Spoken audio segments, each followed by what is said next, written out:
Welcome to Oaa Now, your home for Oakland Activities Association news and information.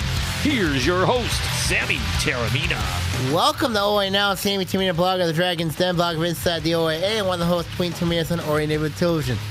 I'd like to also welcome our friends watching on YouTube. Of course, I got Ian Locke back again. Back again. That bad penny just won't go away, Sammy. No, it will not. No, it will not. I mean, we're going to talk about the Thomas Kithier situation later on in the podcast. But we're going to talk about we got a lot of girls basketball, boys basketball to cover a little bit. Some teams that are surprises, some teams that are really concerning, and then of course some teams that have a lot of work to do and teams that are in some big time trouble. We're going to address both girls and boys basketball in that stretch as well. Let's talk about some teams first. Let's talk about some basketball teams first. Let's go with girls first. I mean, the teams I expected where they would be at. Clarkston Wolves is one of them. They're coming in with a 2-1 record as of prep time here.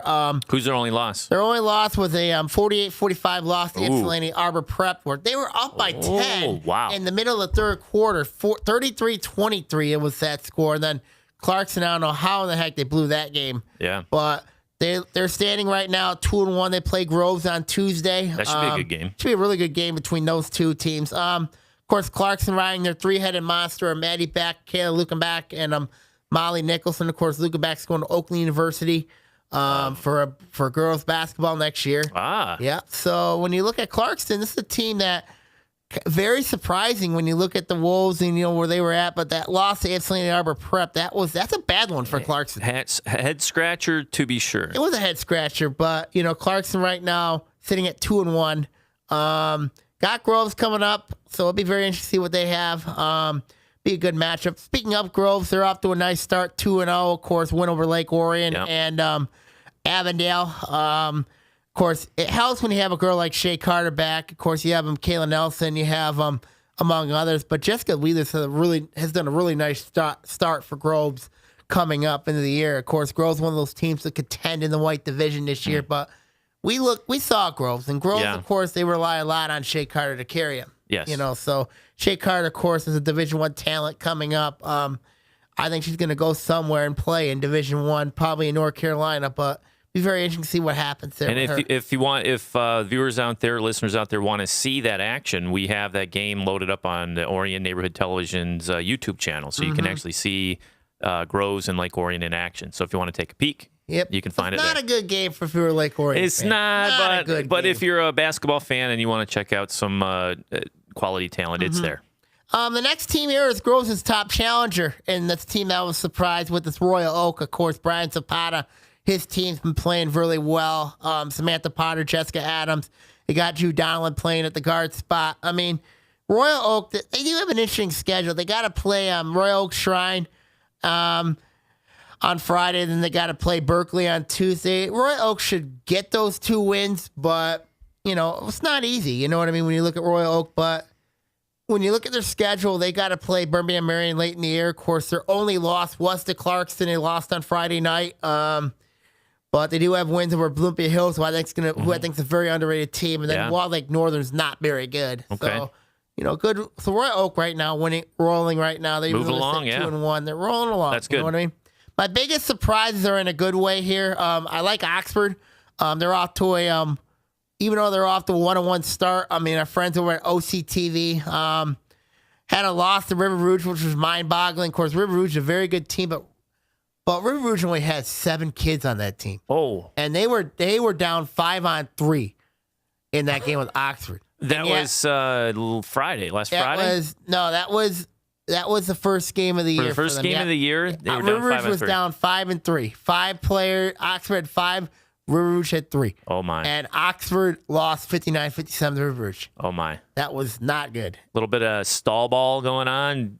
Get the lead and dribble. It was a high-scoring game. It was a very high-scoring game, in that one. Wow. And then they had a nice bounce back against Adams. Of course, they won that one 45-36. Okay.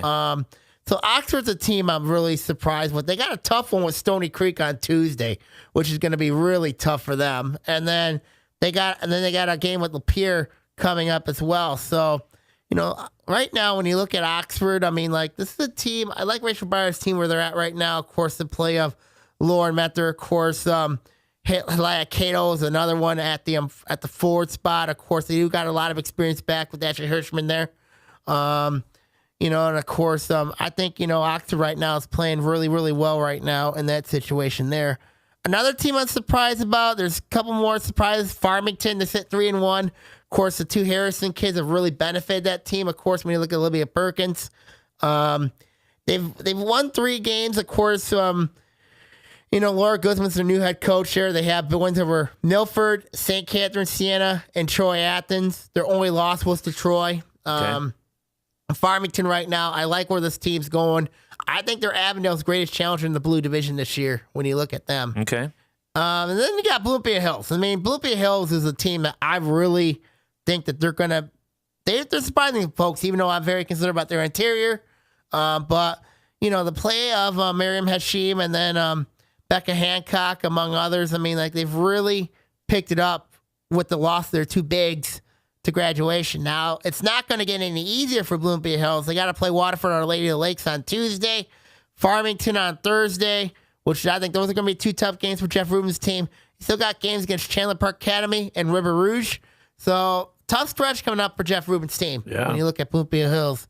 And then the biggest surprise in a tough way, Rochester Adams, they sit 0-2. Oh. Bad loss to Oxford. And then the Farmington Hills Mercy game, that was not good for them. Of course, they ended up losing that one. But looking at Adams' schedule, they should have a bounce-back week with Wall Lake Central and Rochester Hills, Lutheran Northwest.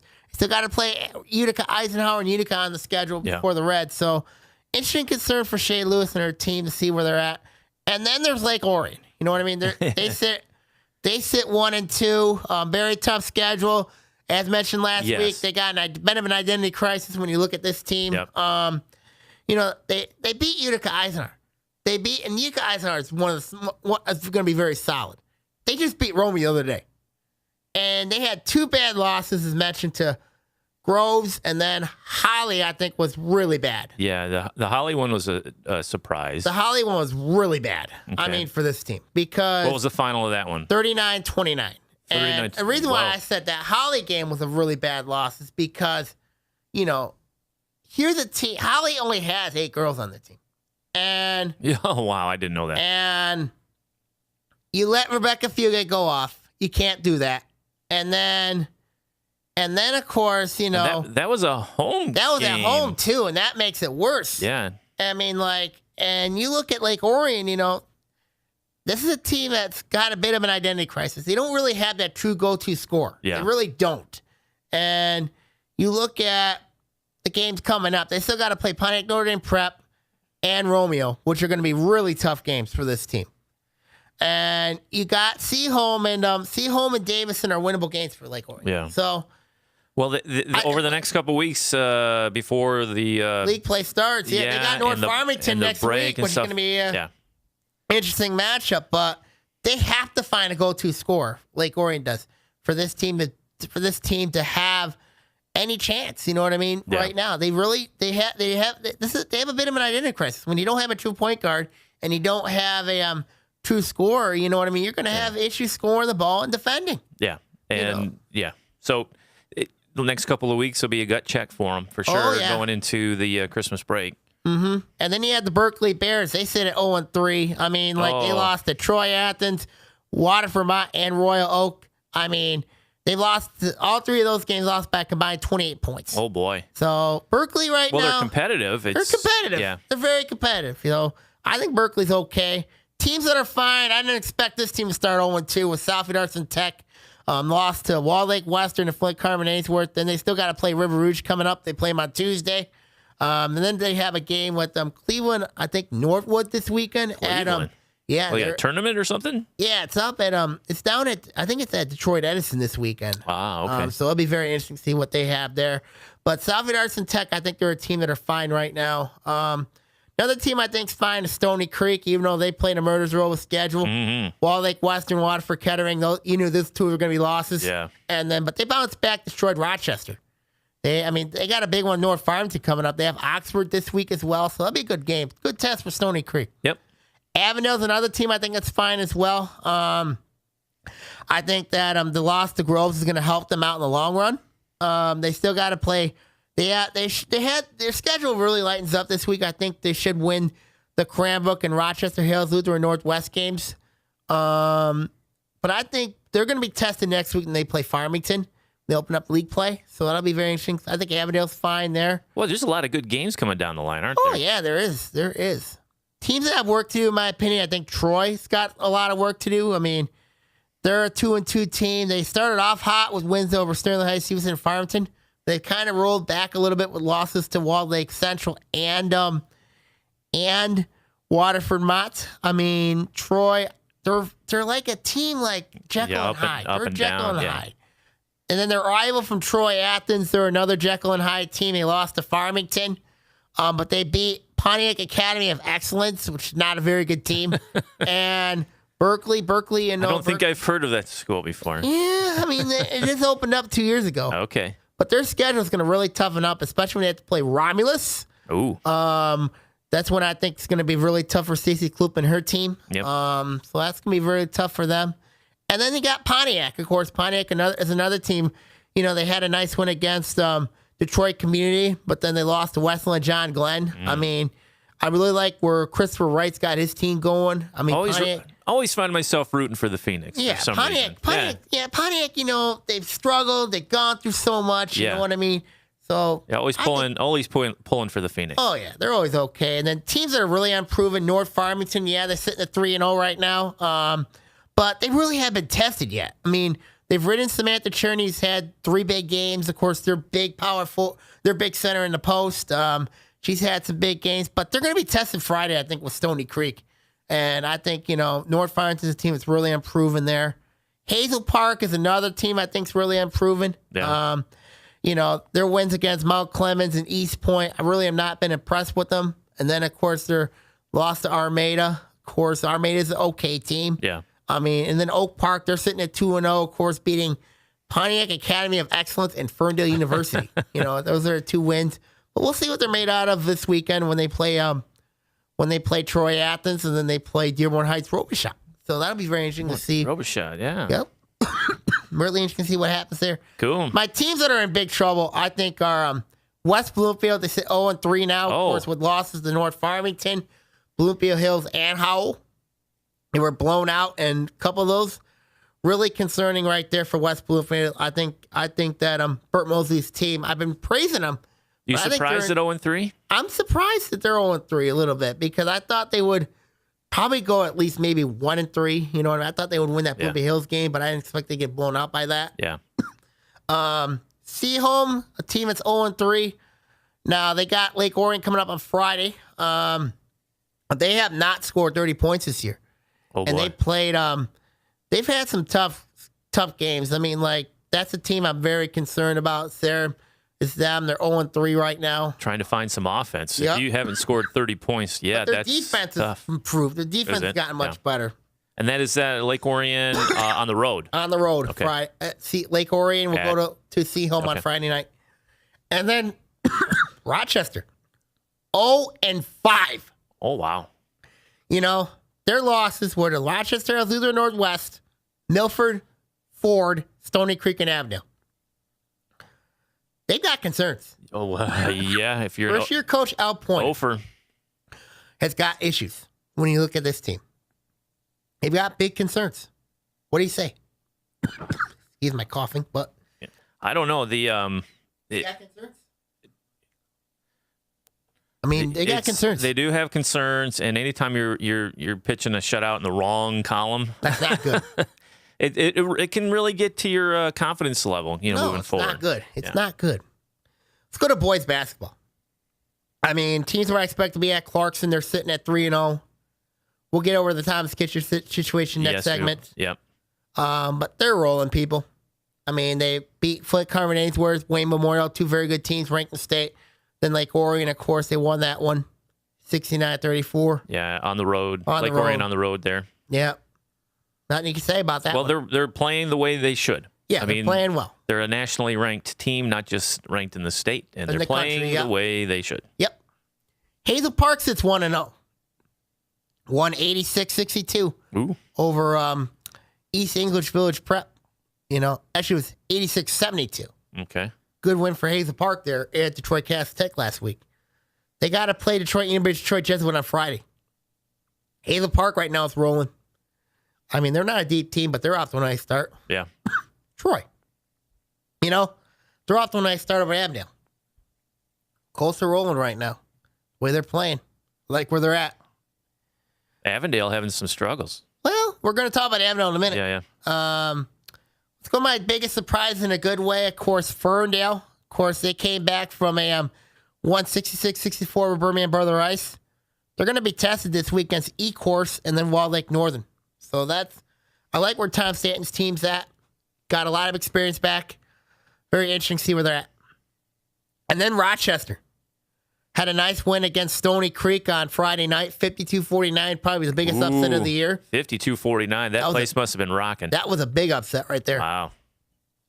They got to go to Warren De La Salle on Tuesday. Then they host Fraser. So, tough task for Rochester and Vance Kirkwood and his team. I mean, Rochester right now, they beat Detroit University Prep. Detroit University Prep's not good. Yeah.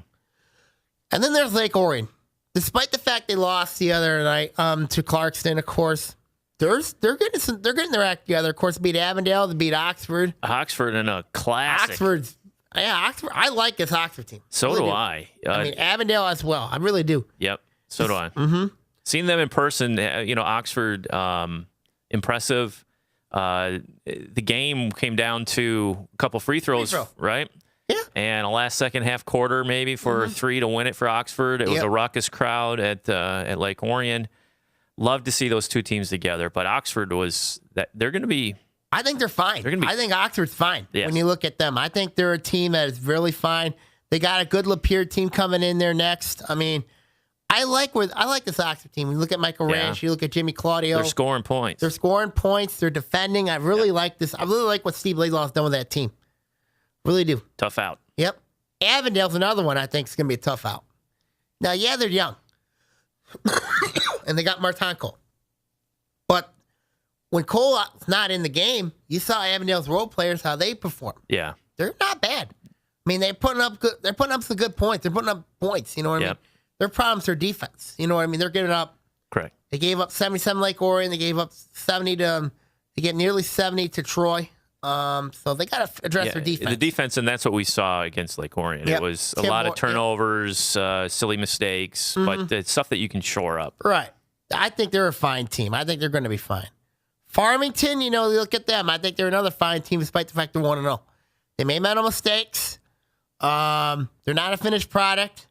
Now, Farmington's going to be off for about a week and a half, and then they don't play till December the 23rd when they play Sterling Heights Parkway Christian at Corona. Okay. So that's going to be, we're going to see where Farmington's at. I think they'll win that game, but I think they're a team I think that's fine right now. Teams I would be very concerned about. Southfield Arts and Tech. They were killed by Southfield Christian, 75-48. Ooh. And then they got a young team with only 2 seniors on that team. A lot of juniors, a lot of 4 sophomores. And North Farmington is probably the biggest concern for me because they lost to Ypsilanti 37-26. Oh, boy. It's not good for Todd Negoshin's team. A lot of bricklayers on that team. Well, not a lot of scoring. Boy, that's they're young, tough. too. They're young, too. And it was at home, too. That was at home, it was? too. Yeah. Oh, my. That's not good. North Farmington, they sit 1-1 right now. But they got some concerns. Their wins against Detroit University Prep Science and Math. But I've got concerns surrounding that team. And then teams I think that's got work to do, as mentioned, Stony Creek. Of course, they lost 52-49 to Rochester. Can't rely on Nate Davis to carry you to win games. Can't rely on him to win games. No. Can't. And then Pontiac right now, they sit 0-2. So, so Pontiac lost 2 heartbreakers to Detroit Community and Pontiac Northern Prep. Pontiac, I like where they're at. I do. Berkeley's a team that's unproven. Wins against East Point, Clarkston. Yeah. Should win against Madison. Host Ferndale University. And then they should be unbeaten heading into Bishop Foley. Okay. That'll be a big game for them. Cool. Adams, another team that's unproven. They're out to a 2-0 start. Wins against Utica Waterford Kettering. We'll know a lot about them Thursday night. Who are they playing Thursday? They're at Lake Orion. We'll know a lot about them Thursday night. ONTV cameras will be there, so we should have that game the following Tuesday. We will know a lot about them Thursday night. I mean, and then Troy Athens, ton of experience. Nice win against Utica Eisenhower. Beat Mount Clemens as well. I mean, we'll know a lot about them on Friday when they play Troy. Cool. That'll be interesting there. Teams that are in trouble. Seaholm, despite all the injuries, I think they're in some trouble. But they got Clarkston, which should be a win, in Harrison on Friday. If they can win those 2 games, that'll be huge for them. Yeah. Harrison is another one that's in trouble. They don't defend hardly. They really don't, be honest with you. They got Trillium Academy on Tuesday and see them on Friday. Trillium Academy? Trillium Academy. I have no idea what that school is. Where is that? No idea. And then Bloomfield Hills, you know what I mean? I think they're another team in trouble. I mean, they got a big one at Plymouth Christian. They got Detroit Cass Tech on Tuesday and Groves on Friday. That's not going to be easy. And then they still got to play Detroit Western, Saline, Seaholm, and Pontiac Notre Dame Prep. Oh, boy. That's not counting the red. That's a tough go of it. Oh, yeah, for Phil Christian's team. Who would pick Saline to go get beat up by Saline? I don't know. I really don't know. If you don't have to, don't. If you don't have to, don't. Final thoughts. We'll see what happens this week. A lot of teams are going to be playing this week, so we'll see what happens. A lot of good games on the docket, and we've seen a lot of exciting games already. Oh, yeah. So I'm excited for this is the first third of the season, so it's we're just kind of getting a feeling out, seeing the teams, how it's going. We're getting a feel out of it, yes, But we've seen some really good ones. Mm-hmm. We come back, we're going to talk about the Thomas Kithier situation. Oh, yes. Here on Oaa Now.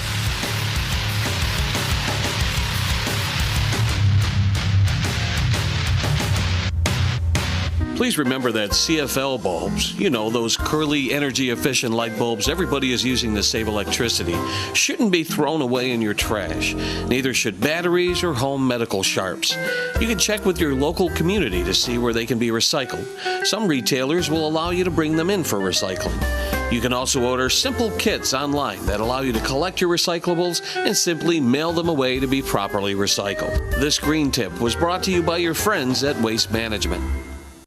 This is Lake Orion's own, the local voice. Call ONTV and get on air 248-393-1060. Let your voice be heard. Internet radio for all. Call ONTV and get on air.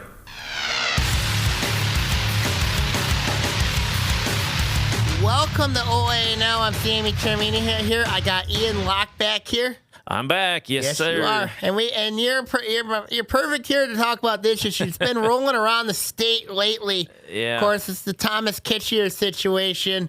Of course, now we got the details surrounding the situation. He was ruled ineligible by the MHSAA on Thursday, and Clarkston not too happy about it. Not at all. Yep. Just an odd situation. We were talking about it last week, and we're kind of like, to me, I couldn't gauge because you never know. You've seen it before, but not on this scale. It's just really odd. Here's what happened. Of course, I'm catch everybody up. I'm gonna go by pure. I'm gonna go by pure allegation on this in a minute here, but according to the Detroit News, that Clarkston originally appealed the suspension of Kithier, having him wanting to play right away. Instead, they made it worse because it was originally supposed to be till January the 15th, the first semester. So if they didn't appeal, he'd be ready for the second half of the year. Correct. Instead, so them appealing got the ball in motion to say, let's look at it closer, and they slammed the door. And it got worse. Yep. Now the reason why he's suspended is because there's a link rule in the transfer rules, which states, this is what I'm ruling out from the rule book here. This is what it said. The league rule book in section 9.7 states, the student seeks to participate with a teammate. He or she participated in non-school competition during the previous 12 months. An ineligible transfer or student who is confirmed to have transferred for athletic reasons is ineligible for 180 scheduled school days to participate in interscholastic contests for the school which they transferred. Even if the student's circumstances substantially satisfy one of the exceptions in Section 9 that would normally allow a transfer student immediate eligibility, the student shall remain ineligible for 180 scheduled school days at this or any other MHSAA member school. Right. So there's the two parts I hear is... There's three, actually. But the two that really hit me are those first two you were reading. Yep. The one is the one participating with a teammate in an outside element. And Kithier, of course, participated with Foster Lawyer and Taylor Curie. Of course, both those two are on Clarkston's team right now. Yes, and that's an AAU club, an AAU correct? club, all Ohio Red. Okay. So the link rule, I was surprised that they didn't get Taylor Curie on this because, but then again, what I heard was Worthington, Ohio. That's the school where Curry originally came to Clarkston from, signed off on it. Whereas when you look at the details, there's a thing called an educational, the transfer educational form, where both principals have to sign off on it. Clarkston signed off on it. However, Macomb, Dakota did not. They did not. I mean, and it was very interesting. And this is very interesting because I'm going to look at what the Macomb Dakota, the Chippewa Valley Superintendent Ron Roberts said regarding this. He talked about this full and linked. So this is in the Detroit News. So I'm going to read you what he said. Yeah, bring that up. This summer, we're asked to sign a transfer agreement for Thomas to go to Clarkston High School. There was a lot of proof that made it clear to us that the transfer, what made the MHSAA considered to be athletically motivated. The transfer agreement from the MHSAA requested our administrator sign a document and attest to the statements that our administration believed that were not true. We discussed the issue and agreed that signing off on the document will put up an unevitable and unacceptable position of lying to the MHSAA. We made the MHSAA aware of our reason not signing the document and let them know of our concerns. It appears clear to us that the circumstances behind the transfer were a direct violation of MHSAA rules. That's where Chippewa Valley's involvement ended. So they're calling the documents, they have false statements on the documents submitted to the MHSAA. Correct. On the other side of the coin. Yes, and Clarkston, on the other hand, their school board condemned it. They condemned it. It's been interesting because the Kithier family went to the Chippewa Valley school board meeting on Monday. And the parents got to speak on it. Especially the mom. Okay. So I'm going to read you a quote what she's had to say. We also have, I dug up something while we were in segment one. It's just been released on YouTube. Coach Fife has a statement too. Yes, he does. And we can run that after. And this is what she said. I want everyone to understand that this is an academic transfer. And I'm insulted that Chippewa Valley thinks otherwise. And she also added, Dakota has let other students transfer and let several football players go. So why aren't they letting Thomas play? Yeah. So the reason why, I think there's a reason why. Because, and I know the Kithier family and Clarkston brought this up. Macomb, Dakota brought their fair share of transfers in. Of course, Jermaine Jackson, he originally was a transfer from Mount Clemens. He played at Macomb, Dakota for, I believe, 3 years. Okay. And Jack Ballanite from last season, of course, he transferred in from Warren D. LaSalle. Okay. Both those two guys were cleared to play in the MHSAA because both those schools signed off. And now both those two guys are at Detroit Mercy playing for the Titans. Okay. So here, it could have been, it could be seen if Dakota would have signed off on this to see Kithier and Lawyer both playing as future teammates because they're going to be at Michigan State next year. Yeah. So very interesting there. Well, you brought up academic, right? Or the mom brought up academic, right? So, and before we went on the air, you had some information that say, okay, what's the academic side? I guess he's going to be a communications major, of course. So he's interested in the video production, and also sports journalism. Sports journalism. You know what I mean? So it's very interesting because you got some indirect touches with Clarkston. Of course, with the with the equipment they got and what they're doing. And knowing how some of the communities operate their communications, like we are here at ONTV, right? In the Macomb area, they have, the school systems themselves are not as heavily involved in the sports broadcasting of the games. Like some of the government stations will come in and they'll do them. They have staff or they'll bring some student interns in. So it's not wide open. Not like Lorien here where it's a student run. I mean, it's a class. Right. But outside of class, the students are directing and hosting and doing all the things. They're working with us hand in hand. And they got a great program over there, WDBC over there. Absolutely. And then over at Clarkston, they've got a budding program because their communications,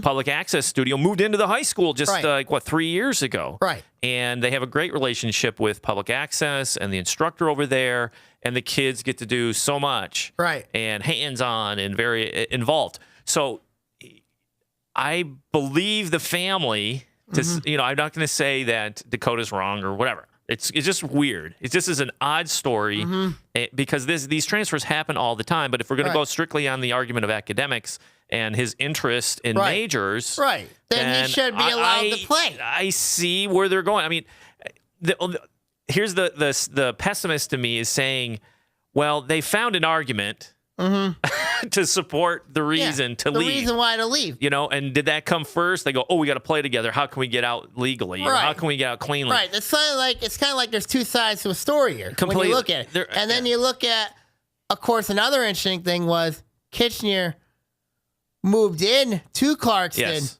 You know what I mean? But his family stayed back in Macomb to deal with an ailing family member. And that is an argument that a lot of the internet heroes on message boards keep bringing it up. They go, hey, he moved. He was living alone. The family didn't move. But there's a reason. We find out why the family didn't move. They had a family member who was terminally ill. I mean, it's a horrible situation.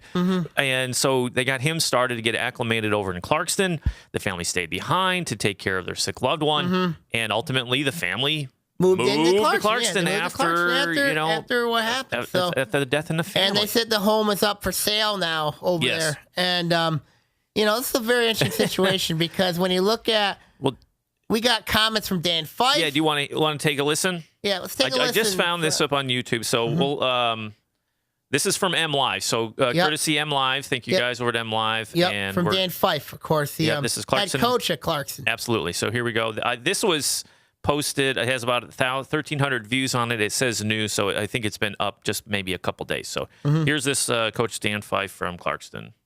An honor to represent Clarkston Community Schools and would never do anything to jeopardize our reputation or to gain unfair advantage on any other school. I was raised to always follow, always obey the rules, and I've passed that ethic on to every kid who ever played on any of my teams, including my 3 sons. I've never been accused of violating any rules that would not do so under any circumstances.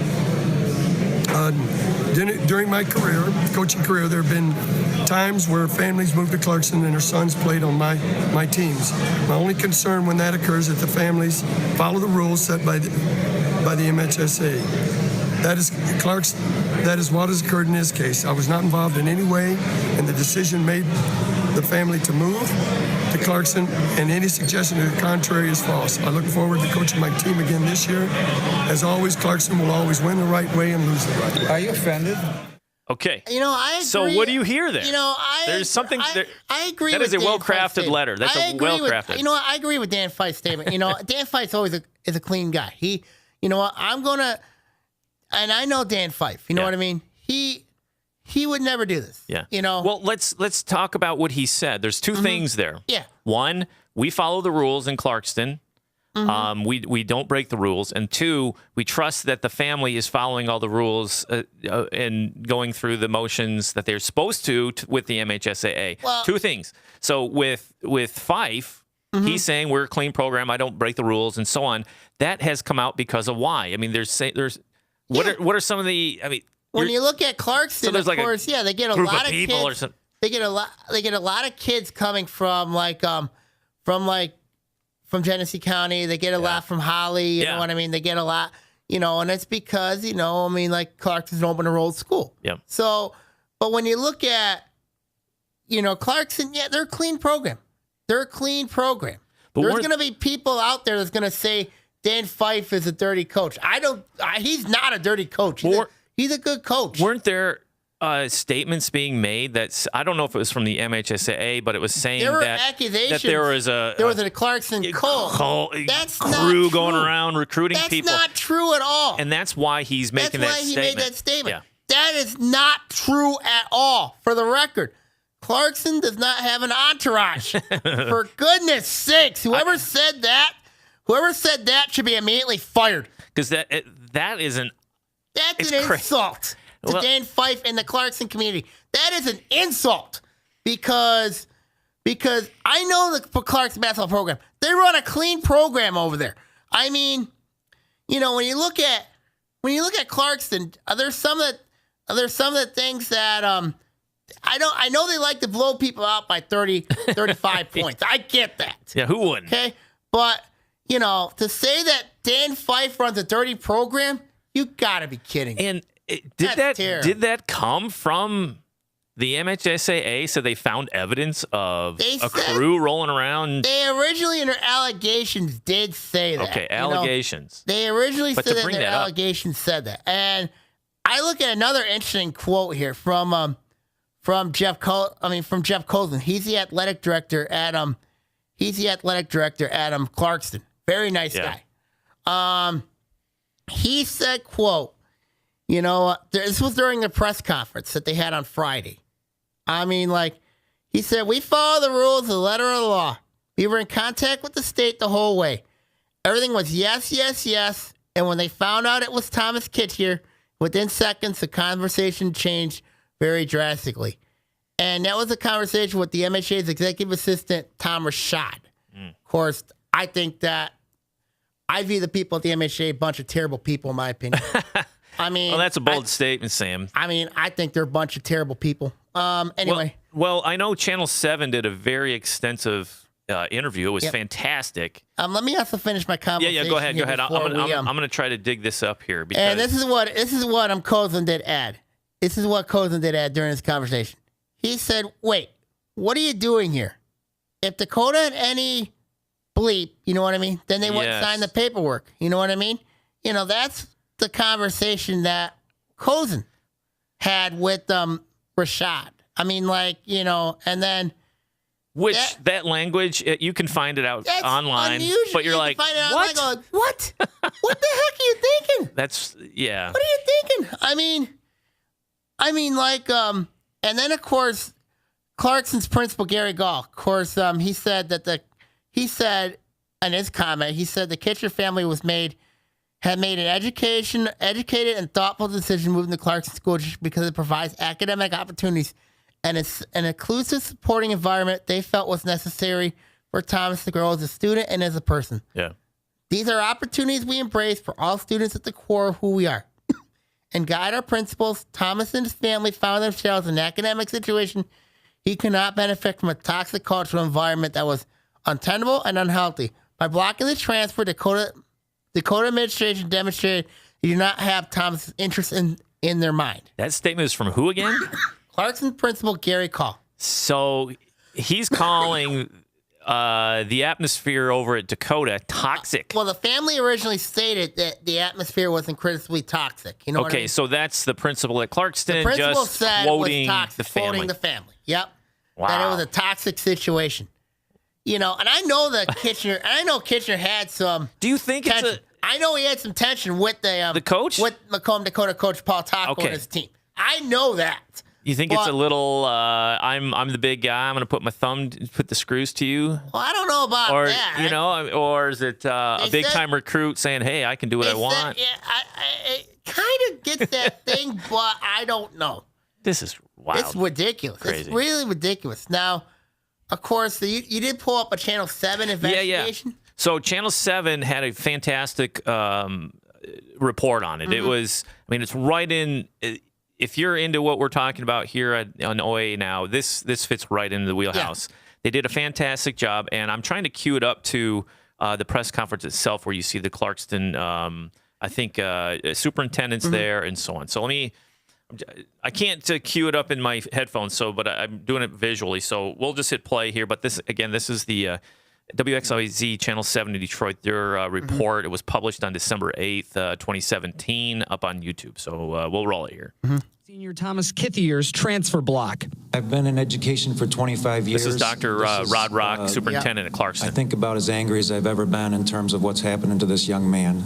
Here's the timeline of events. Kithier moved to Clarkston on his own this past summer. He's been practicing with the team since the beginning of the school year as if he were going to be eligible. Meanwhile, administration was trying to make that happen, going through the proper channels to ensure the transfer would be completed without issue and comply with any and all regulations with the MHSAA. I asked several times, is this correct? Are we okay? Are we doing Jeff things Coaston, Clarkston the right AD. And it was yes, yes, yes.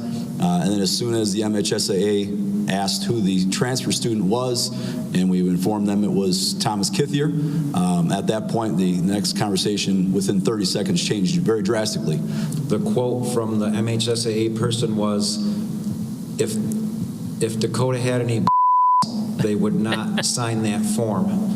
The fact of the matter is that hundreds of transfers happen every year across the state, and most go uncontested, as the MHSAA does not take action unless it is reported, which Dakota has done in this instance. As Thomas Kithier sits, other kids in other schools transferred and they play.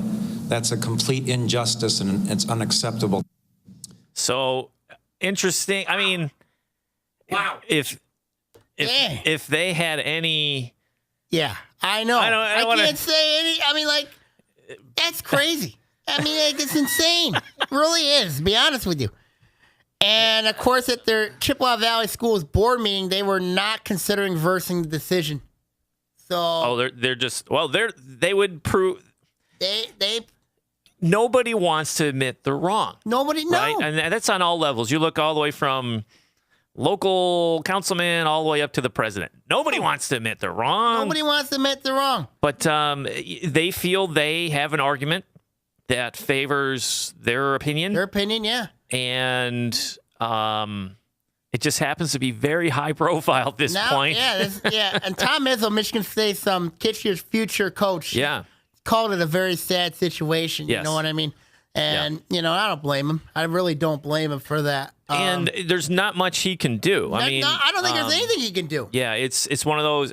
I heard something the other day. I think I read an article yesterday.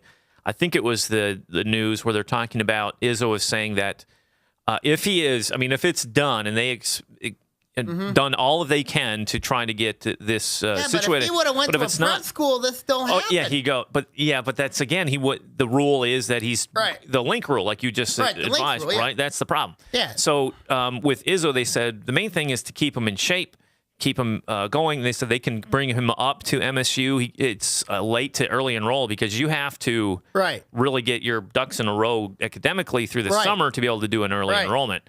But they said we can at least get him in the gym, get him mingling with the team, and then send him back, and he can do the workouts that he needs to do and all that stuff. So he is reaching out to him, trying to, if it turns out that he pulls a plug. Appealing this case when They only got one more, right? I mean, there's one last. There is one last one, but have you thought about them going to Ingham County Circuit Court? And, I could see a possible injunction here from the Kithier family and the Clarkston administration to possibly take the MHA and Macomb, Dakota to court and get this overturned. Do you see that avenue? If knowing a family I know for my kids, if you feel that you were done wrong, I would go to all ends to try to at least plead my case at all levels. Yeah, but would you go to the court? Would you go to the court system and do it? Would you do it? Would you go to the circuit? Would you, if you're Rob Rock? Yeah. Here's the question: who's going to pay for it? That's the question. I know the Clarkston school district is not in the best financially, but I know that the MHA not in the best shape financially. Yeah, but I would say it would have to be the family. It'd have to be the family because, the school districts usually have lawyers for them or, services that they can go to get legal opinion. maybe that goes towards it. They can apply that, go over the documents to help them out. Yeah, but I think this should fall on the family. If you're going to go, then you go. And support your child, especially if you feel that you've been done wrong. Yeah, but would you think that the Kithier family should go to the court? Should they?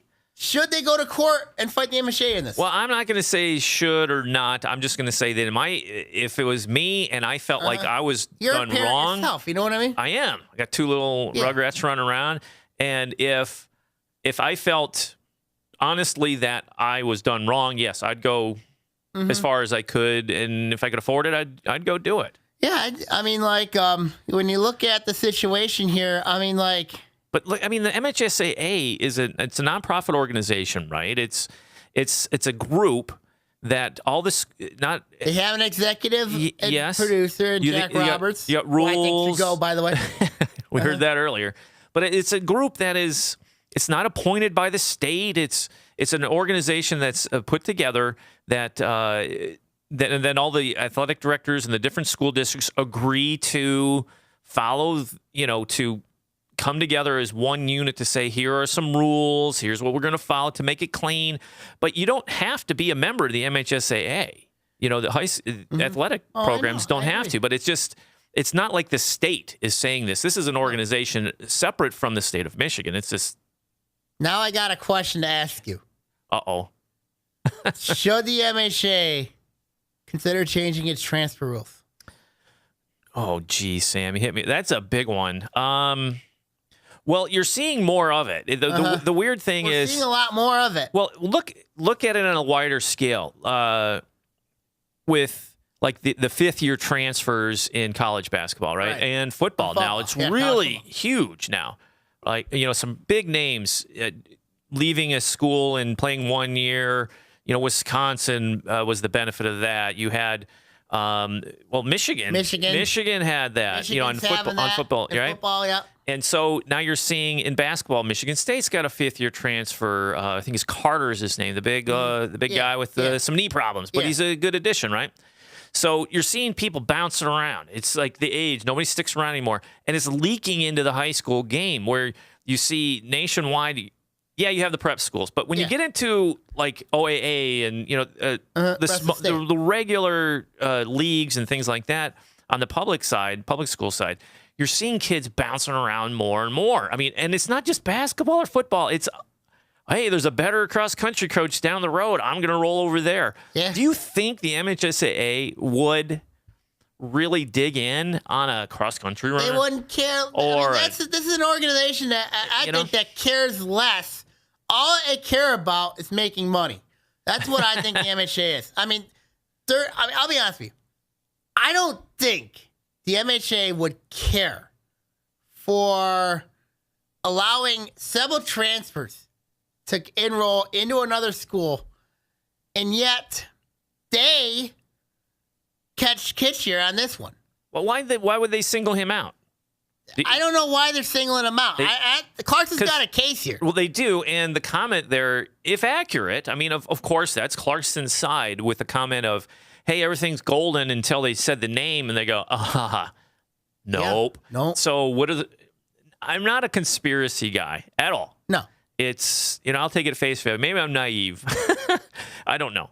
But having that statement, they go, what's the relationship between Dakota and some of the officials making the rules that would be my first look if I was a parent saying, hey, I'm going to fight this if I got a problem with the MHSAA. What is the relationship between Dakota and the MHSAA? Is there one? What's the relationship? Is there one? Because know now the relationship between Macomb, Dakota, and Clarkston is right off the window. Oh, it's right off the window now. Yeah, it's. That bridge is gone.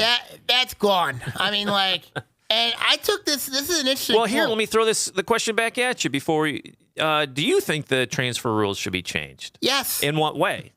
Because should it be the Wild West and just free agency? No, I think that I've always believed this. You know what I mean? And I may be a little controversial here, and I think people are going to be really upset with me here. Okay. I mean, if you're a transfer and you're going into a school, you know what I mean? Yeah. I know people are going to say I'm really going to be really, really tight on this. Don't feel offended by this, but I think that I think if there's some transfers that are legitimately moving in, their family moving in and all that, they should just move in. They should just move in the district and play immediately. Now, if it's for athletically motivated reasons, then 180. Then it's 180. But what if it's both? I mean, that's what they're arguing here, right? They did move in. They're moving in. Kithier moved in first on his own. But they have but if you moved in with your parents, you know what I mean? If you move in with your parents, you can play right away. Well, the smell test doesn't look good with that. It doesn't look good with that. But if it's for athletically reasons, 180. You know what I mean? Yeah. 180. So, for here, I mean, and Rod Rock said a really interesting quote, that. Yeah. Superintendent of Clarkston. Yeah, Superintendent of Clarkston. He said, quote, Rock said that he expects Thomas Kithier to be playing for Clarkston by January 15th. How is that possible? So you can't go back. Rod Rock's an accurate guy. Very accurate guy. I would not bet against the man. I would not bet against Rod Rock. But here, I don't know how that's happening. I don't know how it's happening. I mean, when you hear the statements from Dakota, yeah, you hear the statements from the MHSAA, and then you hear it from Clarkston, completely different. It's 2 against 1. They're ganging up, not that they're ganging up, but just eyeball tests. Like you have a. What side do you believe? This is good. This is far from over. Yeah. This is far from over. Oh, it is, and like you said, it could end up in court. I think it's going to end up in court. I mean. Let's look at I'm going to go real existential on you, dude. Like outside the walls of this room and start all of this over a high school basketball player. Yeah. And what is the true impact on the community if he doesn't play? I mean, I know they're defending state champions. Well, but they're also they're defending a student they feel has been wronged in some way. But this is high school sports. Is it that big? The stakes have gotten so high now. I think when you look at the impact, what this does on Clarkston, if Kithier does not play, what impact does it give him? Nothing. Because you have Foster. I think they're finalists already. They're fine without Kithier already. Yeah. They're a state championship favorite. Yeah. They're the overall state championship favorite. If you bring in Kithier into that team, they're going to be overwhelmingly the favorite. I don't know. Sometimes when you look around at your society at large and go, really? We're all this fuss for basketball, a high school basketball. But, I mean, always a big recruit. The team's a marquee name. I think it's because big recruit, big-time recruit, the reason why going to play for the defending state champions. I think if you're a Macomb, Dakota person, you're seeing it from, okay, my best player originally coming back is leaving. Go to play with his Foster Lawyer, who's arguably the best player in the state of Michigan. And and of course, Taylor Curie. All three of them playing in the same AAU team. So. And AAU, let's talk. I mean, we haven't even talked about the AAU stuff. No. Ugh. No. It seems like the AAU system has been completely co-opted. It's been co-opted, and corrupted. And also, not that the team they're on is corrupt, but look at the rule is instated because of like the AAU stuff. So you don't load up, hey, AAU team, we're going to play for this public school or whatever. But the AAU stuff is just so annoying. And it is. It just puts its hand. It is. I mean, it's annoying. Causing problems. You want to get better. You know what I mean? You play it to get better. You know what I mean? Yeah. You play it to get better. You play it to you play it, you know what I mean? You play it to just basically get your game developed and all that. Yeah. I mean, like that's what it's supposed to be like. Instead, now you're seeing that being like more intense, more I would say more heavy. No, on the lines of the AAU situation and rules that are just ridiculous at the MHSAA level, I'm going to take a sidestep here and say, like, look at soccer.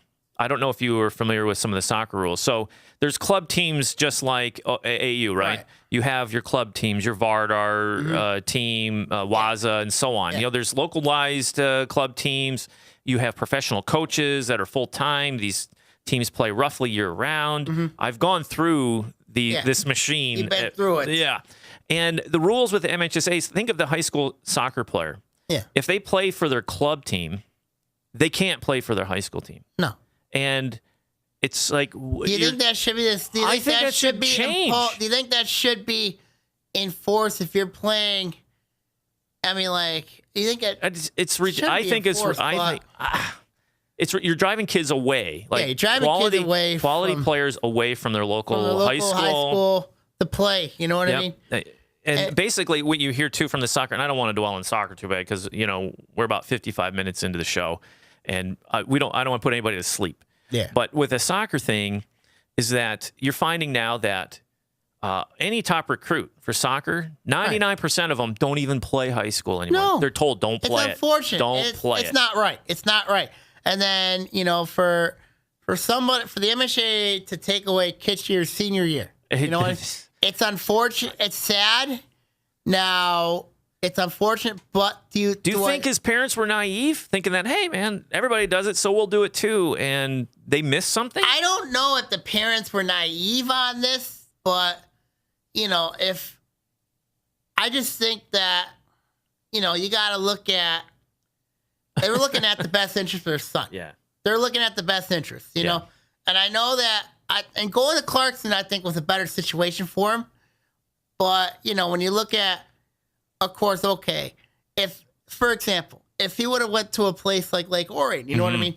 Have a really good, really good broadcasting school. You know what I mean? One of the best in the state of Michigan. Yes, known regionally and nationally. If he would have went to Lake Orion, does this happen? I don't think so. Well, it goes with the links rule. That you're saying. I mean, yeah, it goes with the links rule. AAU again, right? But if he went to Lake Orion, you know what I mean? No, I think they would have waited. Or Oxford, No, this does not happen. This does not happen. No. But the fact that this is Clarkston, you know what I mean? And Foster Lawyer, Foster Lawyer is there. Yep. Taylor Carey's there. Yep.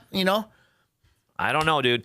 We're about closing out here, pretty close. But any prediction? You got one? This is far from over. This is far from over. And I don't think by next Tuesday when we record the next one, if we're going to have an answer, right? We might not. We might not. We're saying what's the January 15th? Is that what Rock was saying?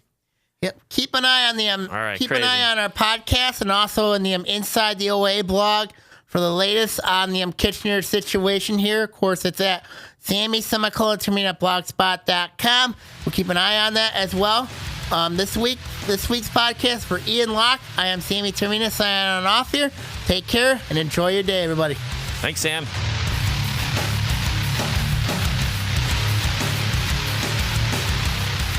Oaa Now is a production of ONTV and the Local Voice. All the ideas and thoughts and all that good stuff are Sammy's and his alone.